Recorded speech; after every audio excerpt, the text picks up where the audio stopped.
वैदिक पर्सपेक्टिव के इस YouTube चैनल को सब्सक्राइब करें, वीडियो को लाइक व शेयर करें। ओम त्वम अग्ने प्रयत दक्षिणम नरम वरमेव रयूतम परिपासी विश्वतः स्वादुक्षध्वा यो वसतौ स्योन कृज्जीव याजम यजते सोमपा दिवः। तुम हे अग्नि दक्षिणा प्रदान करने वाले पुरुष का सिले हुए कवच के समान सब ओर से परिपालन करते हो, जो निवास स्थान में स्वादिष्ट जल और अन्न वाला है, सुखी करने वाला है, जीवन यज्ञ करता है, वह स्वर्ग की उपमा है। ये ऋग्वेद के प्रथम मंडल का 21वां सूक्त है। इस सूक्त में कुल 18 मंत्र हैं कि ऐसे लोगों को, ये लोग बहुत ही महान है। ये बहुत छोटी बात नहीं है जो दान देते हो। दान देना आज के समय में लोग 1 रुपए किसी को नहीं देते अनावश्यक। ऐसे समय में कोई अपनी आय का पूरा 5वां हिस्सा अथवा जो सरकार ने निश्चित किया हुआ है कि कितना उसको कर देना है, वो उतना कर समय पे चुकाते हैं, तो ये बहुत बड़ी बात है। ये पूरा मंत्र ही इस बात पर फोकस करता है। प्रशासन को उपरोक्त सुविधाएं उपलब्ध करवाने के लिए ही स्थापित किया जाता है। प्रशासक का कार्य अपने प्रशासितों को एक सुखमय जीवन प्रदान करने हेतु कार्य करना है।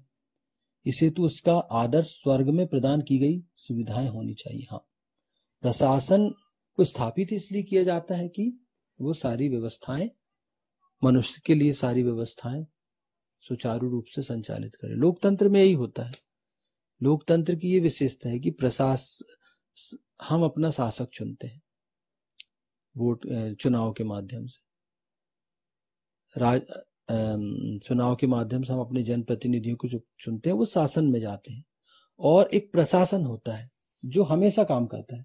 5 साल में तो जनप्रतिनिधि हम वापस फिर से चुनाव होते, फिर नए लोग जाएंगे, या पुराने अच्छा काम कर रहे तो उनको चुनेंगे। वो व्यवस्था 5 साल की रहती है। लेकिन जो प्रशासकों की व्यवस्था रहती है, एडमिनिस्ट्रेशन, प्रशासन, उसमें जो लोग रहते हैं वो कंटिन्यू काम करते हैं। वो सचिवालय वाली व्यवस्था है। सचिवालय व्यवस्था हमेशा काम करती है। उसका काम ही ये होता है कि वो कानून व्यवस्था स्थापित करे राज्य में, इसलिए वो कभी भंग नहीं होती। हाँ, जो जनप्रतिनिधि जाते हैं प्रशासन, वो 5 साल में वो व्यवस्था, 5 साल में ब्रेक होता है, 5 साल उनके पूरे हुए, उसके बाद फिर चुनाव में जाएंगे, और फिर जनता निश्चित करती है कि किसे चुनकर उसको भेजना है। तो वो आते हैं, वो लोग अपने हर 5 साल में बदलते। लेकिन प्रशासनिक व्यवस्था जो है, एडमिनिस्ट्रेशन जो है, वो सचिवालय की जो व्यवस्था है वो हमेशा काम करती है। जब चुनाव होते हैं तब पूरा उत्तरदायित्व उन पर आ जाता है कि वो अपनी व्यवस्था के अनुसार काम करते हैं। वो जबरदस्त काम करते हैं उस समय। तो उनका क्योंकि उस समय राजनीतिक रूप से व्यवस्था नहीं होती, राजनीतिक रूप से लोग चुनाव में चले जाते हैं, तो बहुत सारा भार प्रशासन पर आ जाता है। तो वहां पर वो व्यवस्था करते हैं। इसलिए ये जो है, ये स्थापित किस लिए किया जाता है? ये प्रशासनिक व्यवस्था ये मनुष्यों के लिए ही स्थापित किया जाता है, और उनका ये कर्तव्य है कि वो अपने जो जन सामान्य को एक सुखमय जीवन प्रदान करें, और इसके लिए निरंतर वो उनको काम करना पड़ता है।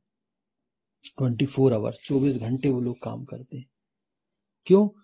क्योंकि उनका उद्देश्य एकमात्र कि कानून और व्यवस्था बनी रहे और लोग जो है वो सुखमय जीवन व्यतीत करें। लेकिन वेद एक थोड़ा सा आगे बढ़ के बात करता है।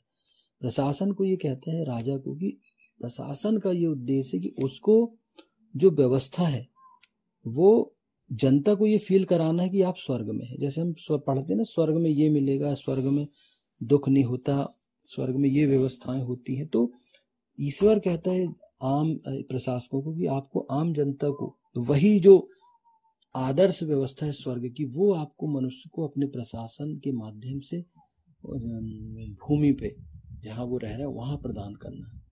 आपको ऐसा बना देना है उनका जीवन कि उनको लगे कि हम स्वर्ग में ही। इस लेवल की बात वेद करता है।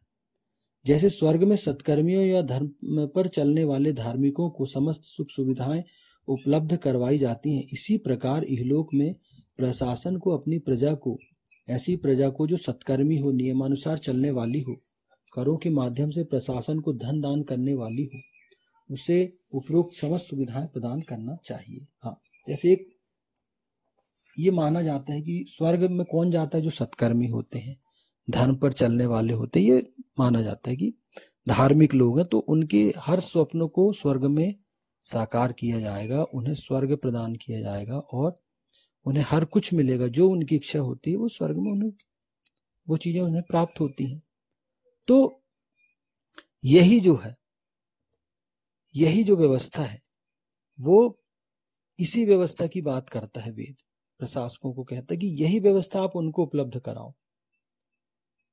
लेकिन किनको कराना है? कि जो ऐसा नहीं, सभी को नहीं, जो सत्कर्मी हो, सत्कर्मी हो, दान देने वाले हो, उन लोगों को आपको वही व्यवस्थाएं प्रदान करनी है ताकि उनका जीवन सुखपूर्वक व्यतीत हो सके। यहां ये नहीं कहा गया कि जो दुष्ट हैं, दुष्ट प्रकृति के जो लोग हैं उनको भी व्यवस्था कराएं, चोर हैं, डाकू हैं, जो असामाजिक तत्व हैं, कि आप उनको भी कराओ। नहीं, उनके लिए फिर अलग व्यवस्था, उनके लिए अलग कानून का जो दंड की व्यवस्था वो है उनके लिए। और जो अच्छी व्यवस्था किसके लिए?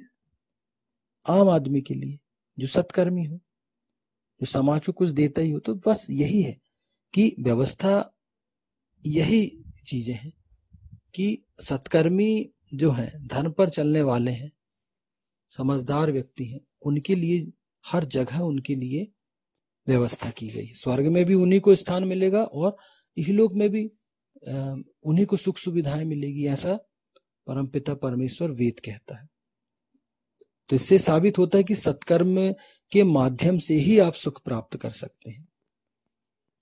सत्कर्म के माध्यम से, अपने कर्तव्यों का सही प्रयोग करने के माध्यम से आप सुख के भागी बन सकते हैं। तो ये बात भी यहां स्पष्ट होती है कि मनुष्य को सत्कर्मी होना चाहिए। तो नियमानुसार चलने वाली हो, ऐसी प्रजा को जो सत्कर्मी हो, नियमानुसार चलने वाली हो, करों के माध्यम से प्रशासन को धन दान करने वाली हो, उसे उपरोक्त समस्त सुविधाएं प्रदान करना चाहिए। हाँ, नियम, सत्कर्मी हो, उस देश के नियम के अनुसार चले और अपने आय जो प्राप्त होती है उसमें जो कर निश्चित है उसको समय पर चुकाने वाली हो ऐसी प्रजा, तो वो इन सारे सुख सुविधाओं की भागी होगी। ये स्पष्ट निर्देश है ईशान ने का। इस मंत्र में इस 15वें मंत्र में ईशान ने स्पष्ट आदेश दिया है, परमपिता परमेश्वर ने, वेद ने, कि जो दानशील हो, जो टैक्स पेयर हो, जो अच्छे से अपना कर चुकाने वाला हो, उसे सारी सुविधाएं प्रशासन को मुहैया करानी चाहिए, जो सत्कर्मी हो। तो ये एक ऐसा आदेश है जो आम जनता को भी ये प्रेरित करता है कि वो भी समय समय पर अपना टैक्स लोगों को चुकाएं, समय समय पर अपना टैक्स, अपना कर अथवा दान, आप उससे जो भी कह लो, शासन को समय पर आप चुकाएं, ताकि जो धन जाएगा वही आपको वापस मिलने वाला है। किंतु इस हेतु कर चोरी करने वालों, प्रशासन को आर्थिक सहयोग न करने वालों को उपरोक्त सुविधाओं की प्राप्ति में कठिनाई खड़ी करना आवश्यक है, अन्यथा वे अपनी प्रवृत्ति का त्याग कभी नहीं करेंगे। हाँ, लेकिन जो कर चोरी करते हैं, प्रशासन को आर्थिक सहयोग नहीं करते या प्रशासन को आर्थिक रूप से तकलीफ देते हैं, आर्थिक चोट पहुंचाते हैं, ऐसे लोगों की सुविधाओं में कठिनाई उत्पन्न करना।